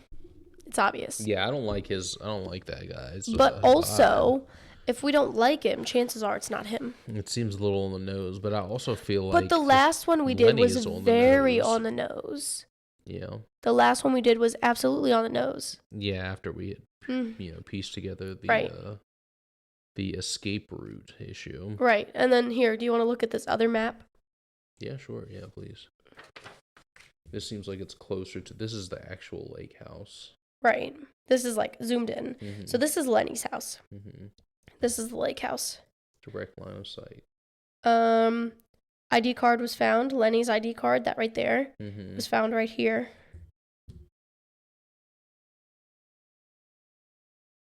What is this? Woodbury and Dirkland. About 35 miles west. Yeah, that's like where these folks live. Okay. I don't know. It seems like they're like pointing at Lenny. You know what I'm saying? I know, but that makes me feel like it's a red herring. Yeah. That we're going to think it's too obvious. What about anything in the newspaper clipping? Here's the thing that I don't like about the newspaper clipping. They say it's this girl, like, the disappearance. Roxanne has disappeared, and this is the same... In the same area. Ashcroft Lake. Right. Right. So my theory is that Vince Wolf spends a lot of time in this area looking for... And how old was she? She was 17. Spends a lot of time looking for new places to, pick up business from. Unlawful transport of coniferous trees. Yeah, that's... Robbery, assaulting a public safety officer, strangulation, unlawful use of a weapon, manslaughter. Which one was the luring of a minor? It was this guy, wasn't it? That guy, But he just kind of seems like a scumbag, but he doesn't seem like right. And he's been found not murderer. guilty for any of them. Right, and that's, it could give you a god complex as well. He was found guilty for literally everything. I don't understand what benefit he would have from getting the twins murdered, or one of the twins murdered, or kidnapping the twins. These two get a benefit.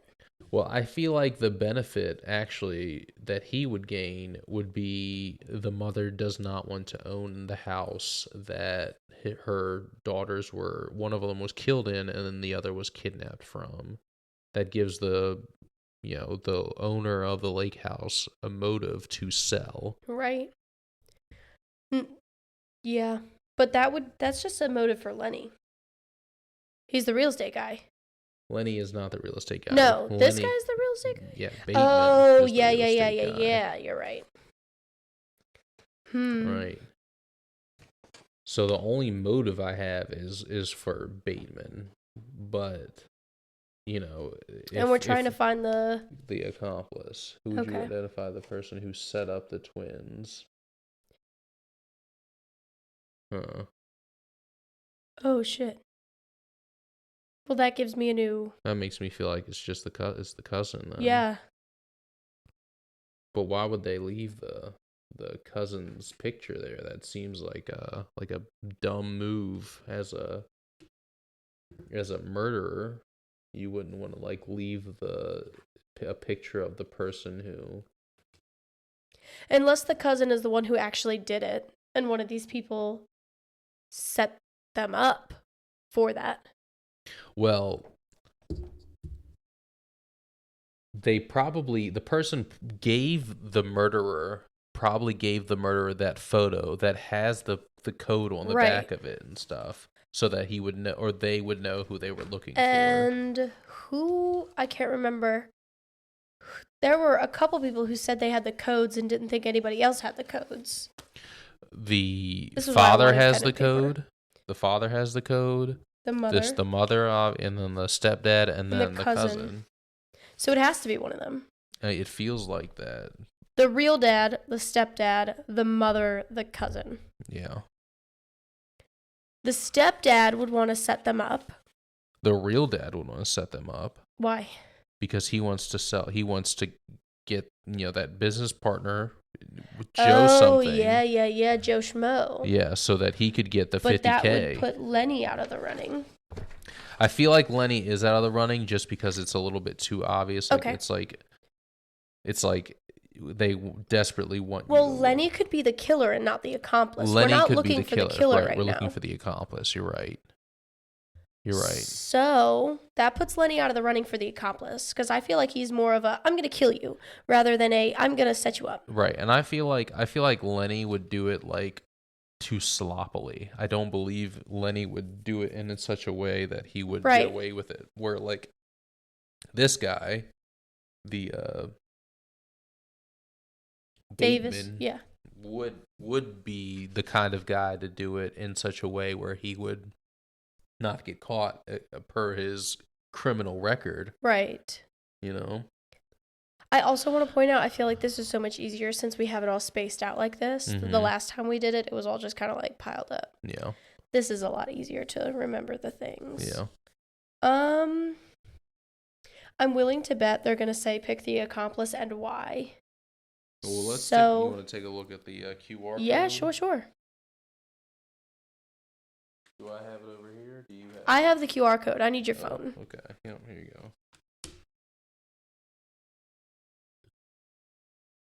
Well, I want to make a guess before we look at our options. Okay. So, my guess is going to be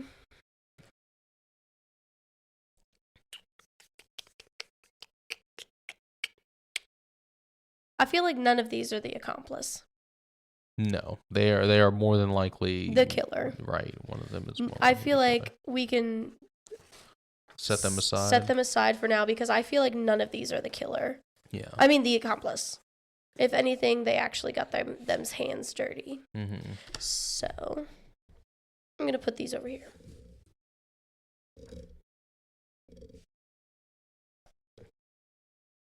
Okay. I feel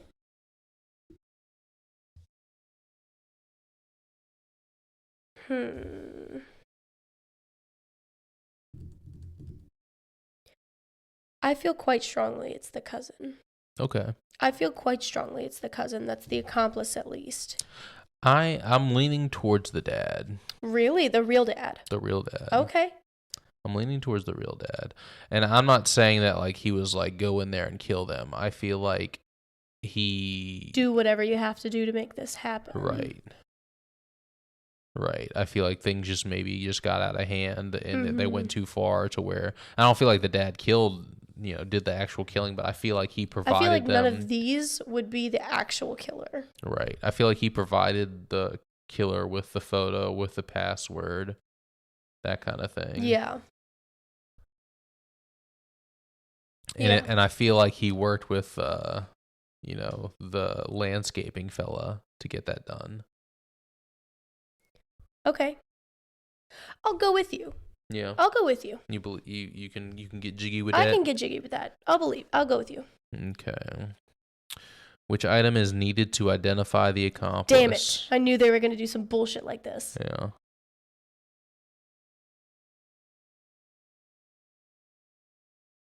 We'll pick out which ones have the data on them. Okay. They always do this.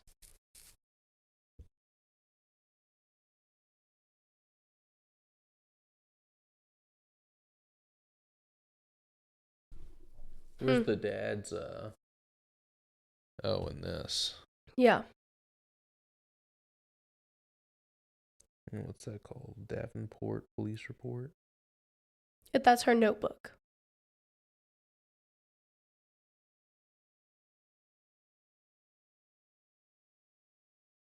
That's Cullen's notebook. Yeah, there we go. You want to do that? All right. Check the answer? Yeah, sure. First try, let's see. Try again. Try again. Okay. Yeah. What did it say? We can't click need a hint. It said... Yeah, need a hint literally tells you the answer. It just gives you the answer. It's so annoying. All right, so it's not the report. Okay. Okay. So then let's think. Maybe the photo of Avery? This thing?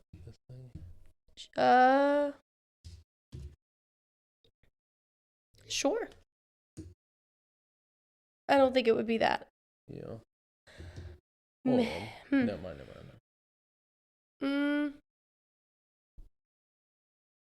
Try the newspaper clipping. News article.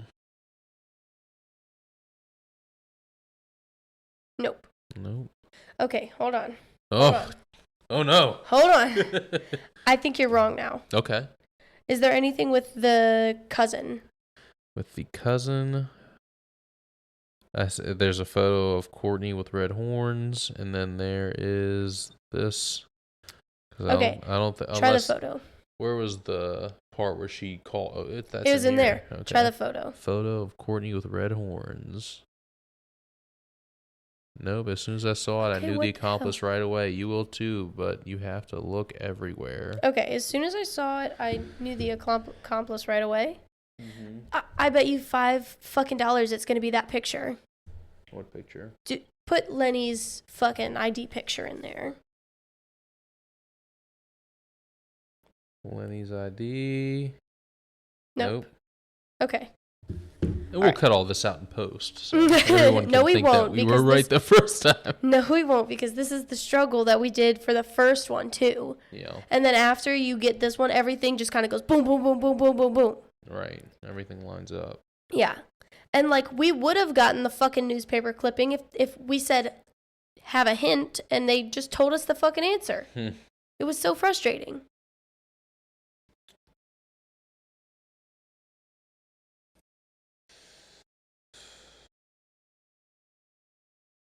Okay, so it's not that. So it's not this. Or these two. No, because we didn't put in his ID. We put in the picture of his ID. I'm pretty sure they're the same thing, aren't they? See if there's two options. There's the ID card. And then there's the photo of the ID card. Yeah, so did you put in the photo or the ID card? I put in the ID card. You want me to do the photo? Yeah. Nope. Okay, cool. So it's not that. So it's not these. Did you put this in? No. No. But I wanted to. You want to? Sure. Nope. Okay, cool. So hold on. Let's go back through what we have. All these business cards. Let's read the business cards. Homicide detective for the case that we're looking at. That's a friend that gave the cousin the alibi. She's the tattoo artist. Ouch, I just hit myself in the face. This is the drunk papa.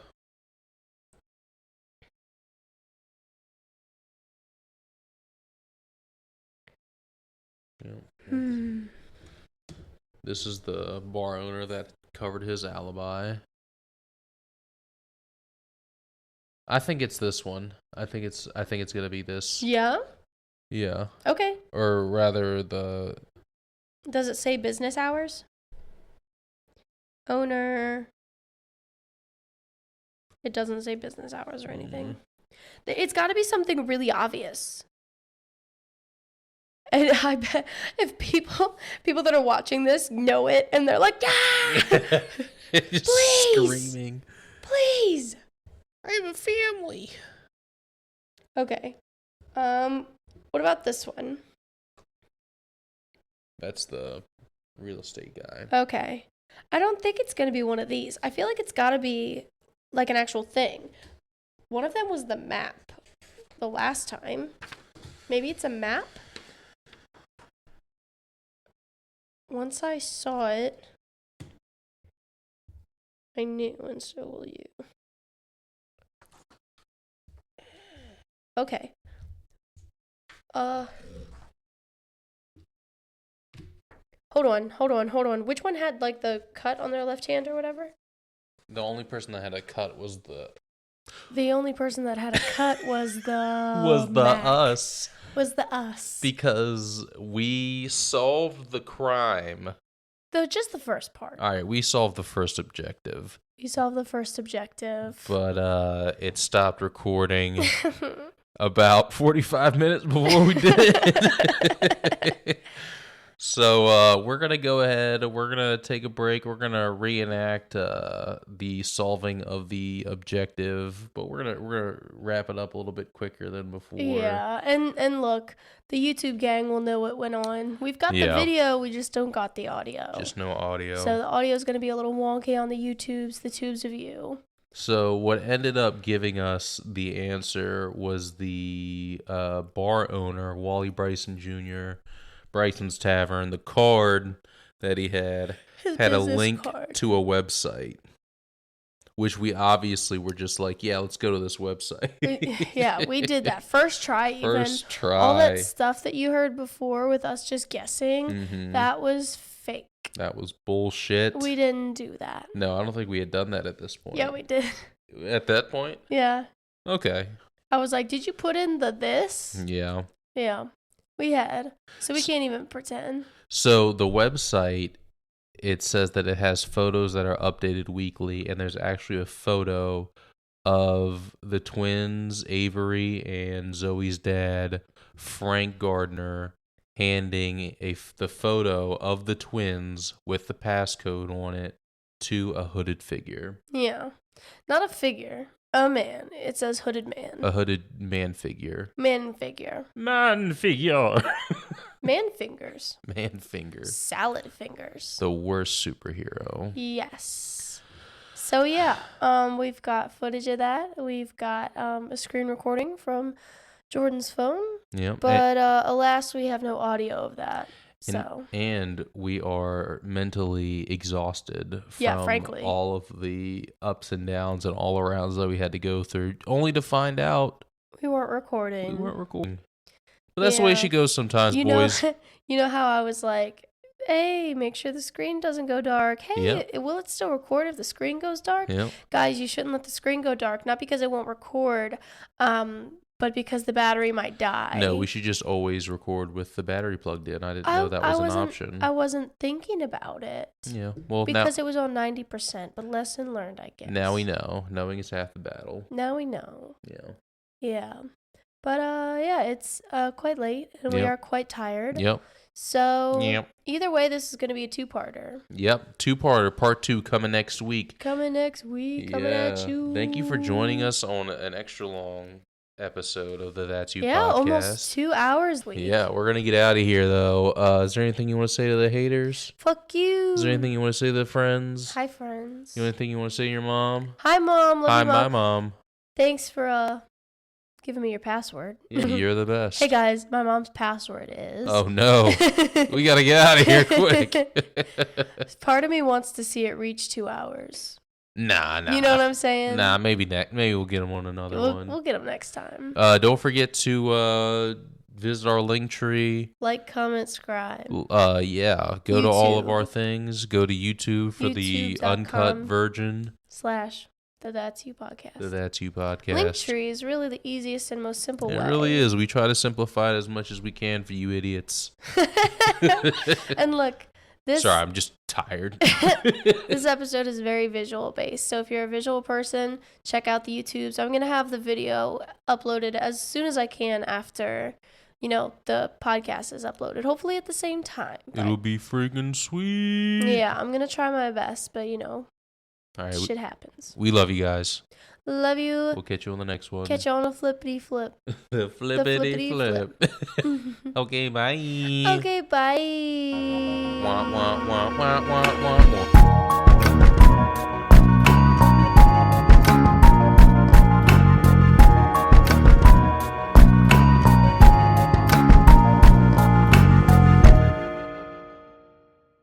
Oh, hi.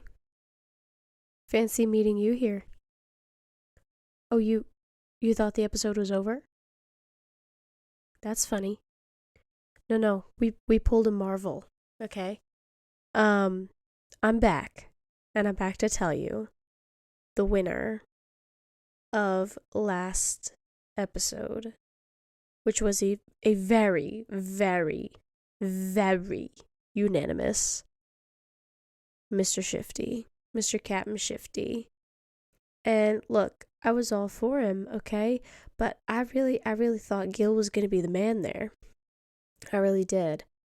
But that's okay. You win some and you lose some. So, that's all I have to say. But we will see you in the next one. Okay, bye.